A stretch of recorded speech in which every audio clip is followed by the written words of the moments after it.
One change that I made this year was time blocking, to have dedicated time that was strictly for business and then strictly for my personal life. I think follow-up was the biggest one. I got really busy, so follow-up was, sometimes taking, a little bit to get back. So I think, rushing to get the follow-up was probably the biggest thing I changed. And then the impact it had on me is I got a lot more business from it. So I expect that from people now. Now that I give that out, I expect that back. And everything's happening much faster for me. It's happening more faster for my clients. And I think it's been the biggest impact for me this year. It hasn't just been the last year. It's been the last 24 years that I've been in real estate. And, the one thing that I always say that it would be really hard for somebody to outwork me. That the one thing is you can have knowledge, you can go to the best schools, but at the end of the day, if you don't put that knowledge into action, then to me, that's true intelligence. And so it's the grit, it's the hustle. I would say waking up every day like the rents do. I've taken on a mantra. I've had it for a while, but I feel like I just double down on it every single year and it becomes more solid. But a man that falls asleep on silk sheets tends to wake up late. So one decision that I committed to in the past year was to just quit saying no.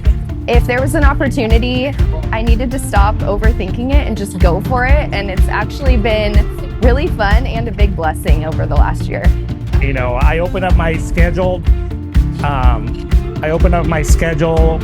Availability to be able to be there when my clients need to see a house, either late in the evening or early in the morning. The biggest decision that I made this year was to commit to reaching out to past clients. I would say definitely taking more time off, trying to manage my time so that when I'm working, I'm more efficient and still making time for my family to be able to enjoy our time away, to recuperate and get ready to hit it hard. I think for my business, it's always been a commitment to doing open houses. First and foremost, always doing open houses, understanding that that's how you get to meet people, and then just following up with my past clients. In a market that's always changing, one thing that I do to try to stay ahead is to stay positive. Every market will have opportunity. You just have to change your mindset, and then sometimes it's just your strategy. People will always need to buy and sell. It's not just the want.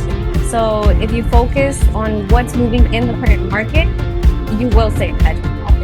I really try to stay up to speed, whether it comes to not just paying attention to the real estate market, but paying attention to the world market. So whether you're looking at stocks, bonds, what's going on, with the government, everything, right? Inflation, all those things, So, I feel like when you can have a lot of knowledge, not only with the real estate market, but also with all world markets, as far as what inflation's doing, what are rates doing, then you can help give that client that best knowledge and best expertise possible to help them make a sound decision with what they want to do. And so what I'd say with other agents, just, stay ahead of the problems before they get ahead of you, and just always be looking at the MLS, looking at market changes, looking at different videos just to see how things are moving, prices on housing, how construction's changing, whether that's on a commercial, industrial, or residential level. Shift happens. The market is always changing, and every day the world news is always very noisy, and you got to put your blinders on. At the end of the day, every market's going to be different. I've gone through 2008. I've gone through 2021. We've all gone through those markets that present different challenges. And so you just got to move like water. Water finds its way. So it'll find it over big obstacles, small obstacles. But I would just say move like water. The market always shifts. It goes up and down, it goes left, it goes right. You just have to pretend that you're a frogger playing the game and just keep up with the market shifts. There's nothing you really have to change anything. It's just constantly be aware of what the market's doing and make sure that you know the good and the bad and how to guide people through it. I would say trying to stay ahead and knowing the market for your clients, just so you know the answers when they're asked. Stay on top of the market changes, always changing. Be familiar with all homes available on the market. Every day there's new homes.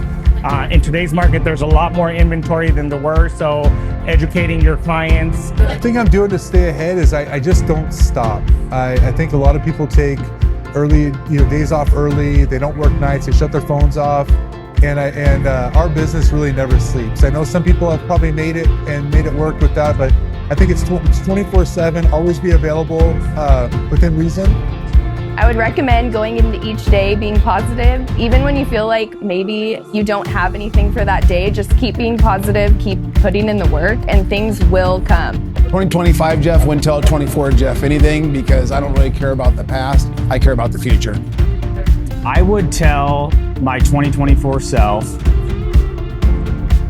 I would honestly, I mean, and this might sound silly, but I was watching a LeBron James interview one time, and LeBron, they asked him, they're like, hey, if there's one thing, I think this was in 2020 after he had, a few chips, MVPs, and they said, if you could go back to your 2003 self when you're a rookie, what would you tell yourself? And he said, I would tell them nothing, that's what the grind's about, right? I mean, of course, there's things I'd go back and tell myself back then, but, that's the thing is you have to kind of go through the trials and tribulations and learn those sort of things, and, I'd rather learn it with going through trials and tribulations and running into issues and learning how to solve those problems, rather than knowing it before ahead of time, because I think all those problems, all those hoops you have to jump through just make you better equipped, mentally, physically, emotionally, in every way, shape, or form to, better tackle the next deal. You did it. You believed in yourself before maybe others knew who you were or knew what you were capable of, and you showed up every day like you could do it, and you did it. That the hard work that I've put in has definitely paid off. My family that has supported me when I've left family gatherings because I needed to go show properties, it definitely has paid off. Just go for it and to keep getting out of her shell, because it's paying off. Good work, way to stick it out. Because we had a lot of stuff going on this last year, a lot of new things that took a lot of our time, where it was, it was really piling a lot of workload on, but we stuck it out and we're, miles ahead of where we were last year. The only difference for me is that I need to spend more time with resale and not always just with new construction, especially in the $1 million market. I need to be more versatile so that I can get more buyers and sellers in different price ranges.